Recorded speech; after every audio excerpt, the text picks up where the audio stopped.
On the 29th of May 2023, the Sharehouse podcast released an episode titled The Radio Mike Mutiny, featuring William Boyd.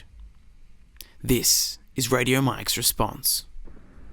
G'day guys, it's Radio Mike here, and before this episode I did just want to address the allegations from William Boyd. Of course, some pretty serious allegations, and we are deeply regretful that these were leaked to the public without us knowing. We are really sorry for leaving Will on scene, but because the allegations are currently being looked at in a legal context, we can't really comment any further of them, and legal proceedings will be following. Now, to complete the apology, we'd love to do a little song on the ukulele for you. What? No, we don't have time for... Oh, no. Sorry, guys. No, let's just get onto the episode. We don't have time.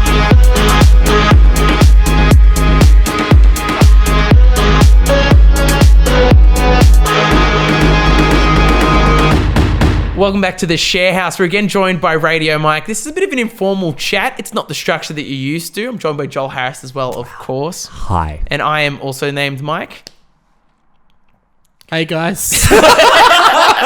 Sorry, I wasn't sure if it was like my turn to talk. I didn't know either, because this is so new to us. This is so informal, which you did stress, so they were warned. I'm quite stressed. As far as I know, you just won't leave my home, so we have to do something. Yeah, insisted on staying. I'm just trying to pass the time at this point. Well, you're a very interesting cat, and so we just thought we'd have a little chat that is away from the structure of learning about sharehouse living. Not only have you lived in share houses before, but you've worked jobs, you've had romances, and you've aged 20-something years. Yes. How and old you know are you? what? I'm 28. Wow. 28, yeah. Nice. Which is crazy. Every time I see Mikey, I'm like, how old are you again? And like, I'm always surprised. Like, tell me, because I'm going to be surprised.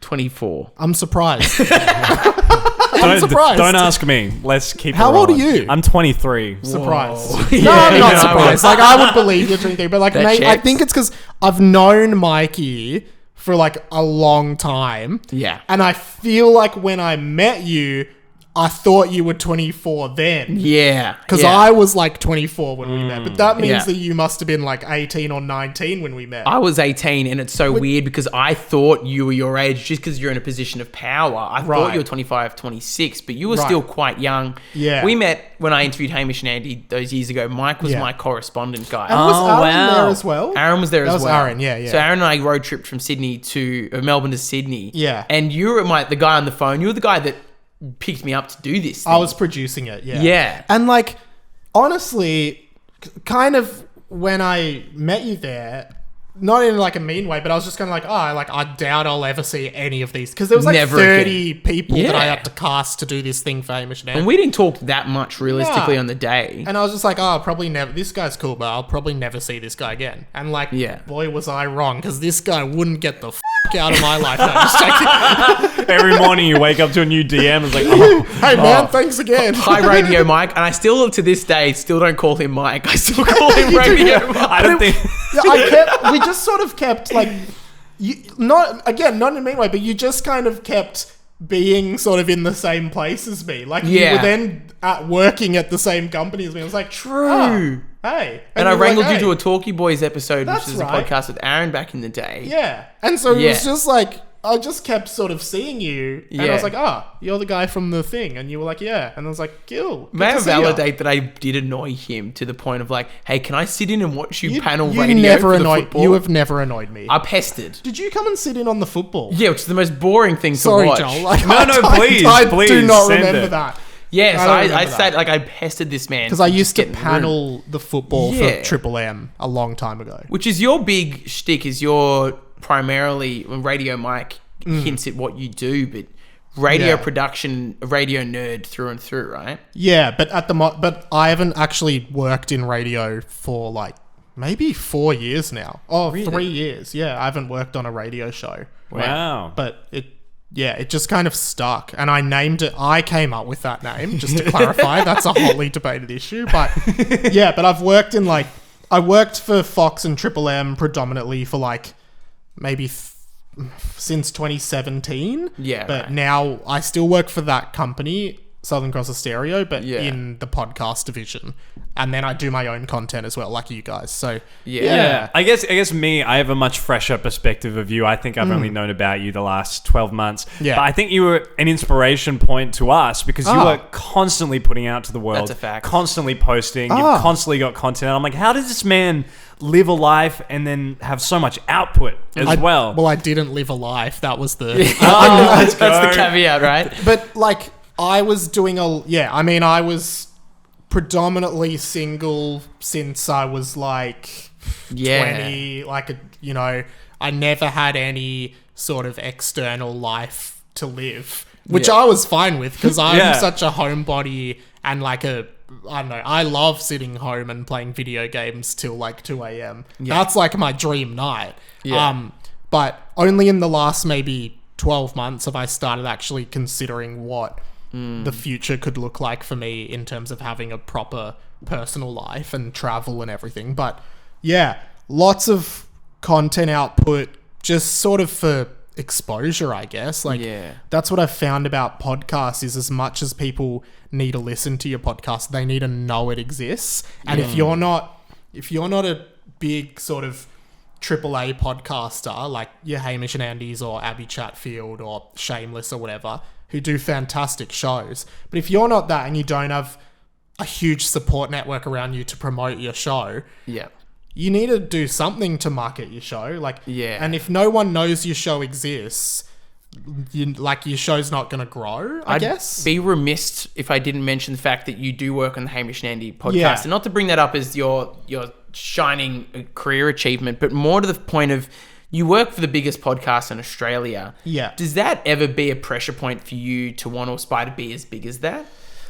Oh, that's such an interesting question. I don't know, because if you asked me that when I was like at Sin FM and I was like 20, I was like I think most people who grew up listening to Hamish and Andy that wanted to go into radio, you were like, I want to be the next Hamish and Andy. Sure. And when I was 20, I genuinely thought that I was the only person in the country that was like, I want to be the next Hamish and Andy. Now, quickly, I realized there are lots of people that wanted to be the next Hamish and Andy. And not everyone can be. In fact, I don't think anyone will be.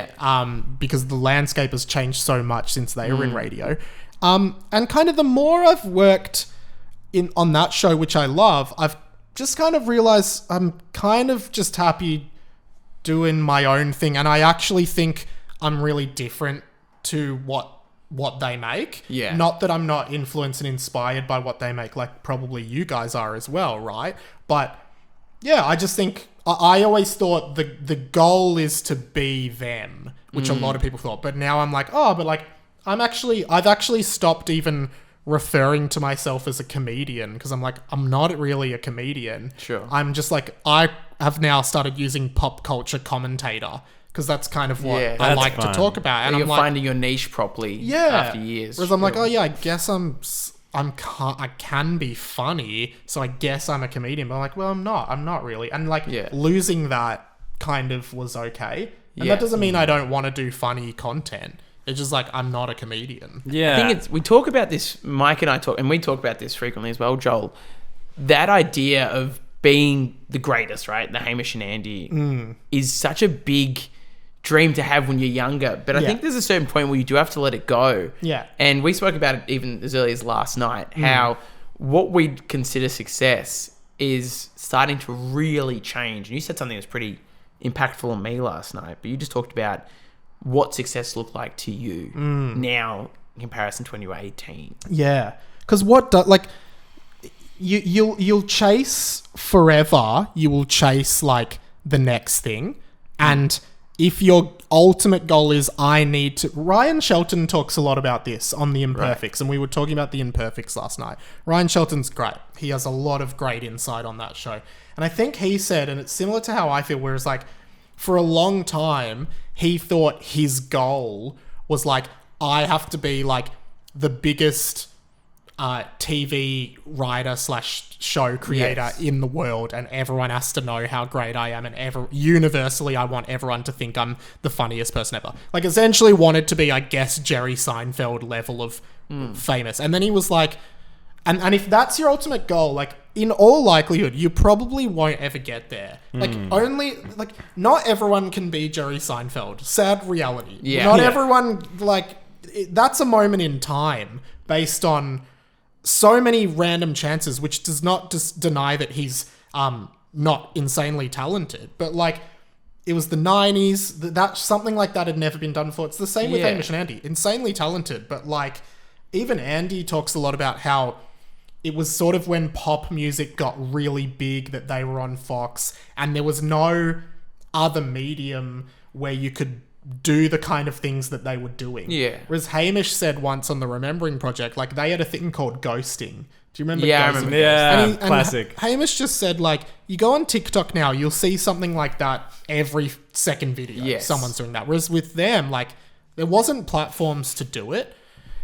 Now, I've kind of gotten off topic, but, like, success for me is just, like, being able to, I mean, maybe ideally, like, live off making my own content, which I'm not at, but also just to be satisfied with what I'm making. Because if you spend your whole life being like, oh, I'm not there yet, you actually miss that you kind of are there. And if I was, like, looking at 10 years ago when I finished high school, right, and be like, hey, in 10 years you'll be doing this, I'd be like, that's incredible. That is success. But, like, it's hard to see success when you're in the moment.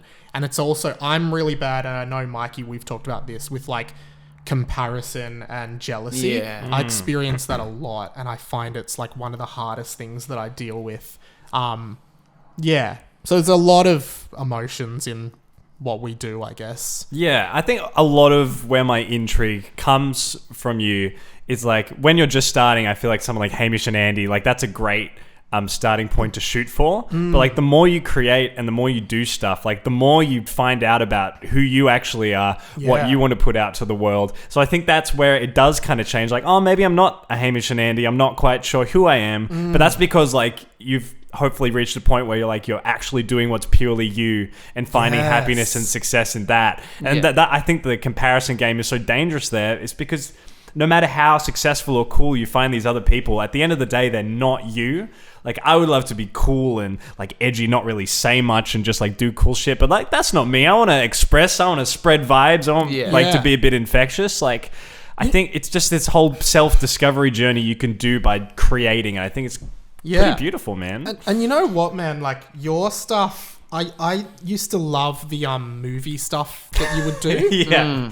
Just, like, the knowledge of film as a medium, which is, like, enough anyway, but then the effort you would go to, these are your TikToks that you used to make. Yeah. The effort you would go to, for a second I was like, Joel's, like, not nodding.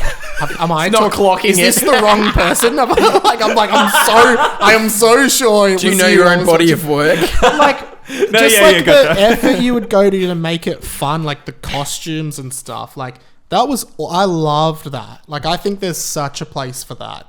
And I just think it's worth, like, pointing out. Like, I think all the stuff you guys do is awesome. And Thanks, man. I guess it's like, you know, if I had 1 million listeners per episode, I guess I'd be like, that's sick. And now, like, we fucking print money on sponsorships and ads and stuff, but it's like something like that, who knows? But it's like, well, I'm here now and this is what I'm doing, and I just need to sort of take it as it comes. And because like, even if you were printing money with sponsorships, you're still ultimately doing the same thing, right? I think you were saying this to me the other day, Mike, is like the actual actions you do during the day, that doesn't change really. No. Like, it's if the podcast popped off, we'd still be sitting at this table doing a podcast. It might be in a different studio, it might look slightly different. End of the day, it's the exact same thing. You're doing the same thing. Like, I talked to Joel about it the other day, because Joel directs films a lot of the time, and I said, even with your bigger budget, you're still going to be standing behind the camera telling someone where to point it. And the actors, you're going to be guiding them. I'm the same with DJing. I always think, I want to play at that festival and I want to get to that stage and have this many streams. But I think I'm making the music in my bedroom. That probably won't change. I might get a studio one day, maybe. I'm playing the music out to an audience. And I've been at the higher heights where there's 3,000 people looking back at me, and that didn't feel all that different to that club where there was 200. So realistically, it's this, Ryan Shelton spoke about it really eloquently, but you're chasing that little fool's gold dream of something that someone else has achieved, thinking that's what you want. And I think what we've kind of come to here is that you end up finding out what you want. And I think that's when people get a lot lost along the way. Because when you're younger, you've got that blind ambition to be Hamish and Andy. Yeah. Then you realize halfway through, oh, actually, I think I want to be me in the future, but that looks slightly different. And then there's no roadmap to get there anymore. Yeah. At the start, there's the roadmap to get to Hamish and Andy. You know what they've done. Yeah. But once you figure out what you want, there's no roadmap. You're carving your own path from there. Yeah. And that's when it gets scary, I think. That's where I'm at the moment anyways. I don't know where I want to be. I kind of have a better idea than what I did. But it's certainly not Hamish and Andy. It's not Tom Cardy anymore. Right. It's not these guys that I look up to. It's something in my own lane. And that's kind of the beauty of it in a way as well, because like you take parts of all of those things to build you. Yeah. Like it's like those things are important to you because they've influenced you so much, whether it's Tom Cardy or Hamish and Andy or Ryan Shelton or whoever it is. But yeah, like you're not them. So like the building blocks they give you is how you start your foundation of now you're going to be you. And then one day someone will watch your stuff or see your stuff and be like, oh, I really like what Mikey does or what Joel does. I want to do something like that. And that's how like, because even like, you know, Hamish and Andy, I think, you know, Hamish was really into like even Matt Tilley, who used to do breakfast radio on Fox, and Tony Martin and people like that. I think like they're all, everything is just like some kind of remix of something else that came before. Sure. I think a nice take-home message for anyone listening is just like if you feel this urge to create and put out, like you've just kind of got to do it. It's pretty generic advice, but you really do have to do it. And if you're not sure, like look at people who you look up to and the stuff that they make, and just see what kind of roadmap they have to put out in that land. And I find just you know you fuck around, you find out, as I've been saying these days. And it's so true. It's so okay to be inspired as well by an artist that you like, whether it's your Hamish Andys, your Wes Andersons. It's so okay to be inspired and to create something that's almost identical at the start of your journey. That's how you learn. Yeah. That's the best way to learn. Totally. Yeah, I think that even that music course you were looking at, it's like the first assignment was just to remake someone else's song that you love, and that just opens up. It unlocks things in your brain to be like, oh, but I can do this here instead, and it's like this. What did they do? And now learn how they did what they did, and then now put your spin on it, and that's what everything basically is. No pizza chef just starts making a pizza but from scratch every time and going, you know what, I'm going to put in my own level of flour. I'm going to work out by gram what I want.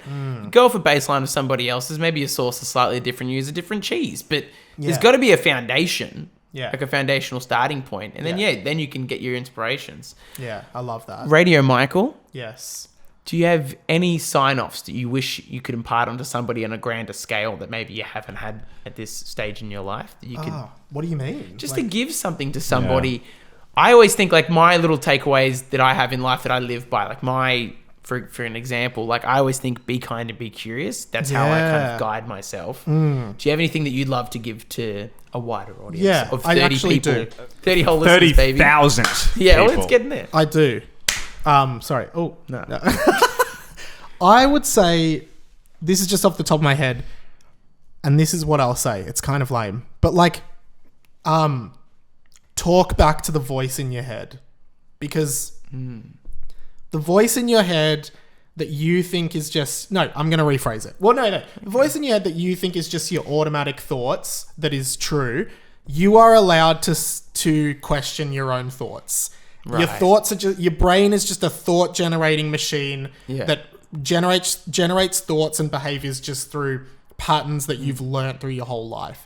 If there's a thought that you keep having that you're like, this is such a negative thought, you're allowed to go and challenge that thought. Sometimes we don't even realize that, like, just because you have a thought, it doesn't mean it's true. And you're allowed to go, actually, what evidence is there for that thought that's telling me I'm shit or that I'm ugly or whatever? Why do I have to keep thinking that? And then just slowly adapt and change that thought. I think that's really important. That's a beautiful note to, I think, wrap this one up and take a ride home. Thank you for joining us. You know what else is a beautiful note to end on? You can kiss it, that's fine. You know what else is a beautiful note to end on? I think I've got an inkling. That was on G? I don't know. It's just a beautiful note. Find out. We're gonna need you to come right a bit more, Michael.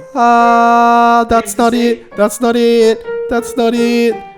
Thank you for listening to the Sharehouse podcast. I think it's an E flat. I hope you have a great week. No, it's a B flat. Please send us your gripes at sharehousepod@gmail.com. My gripe is that last 30 seconds. At SharehousePod on Instagram and TikTok and B YouTube. And now we're all gonna sing a B flat. B flat. You're flat. Make sure to go tell someone you love them. Bye.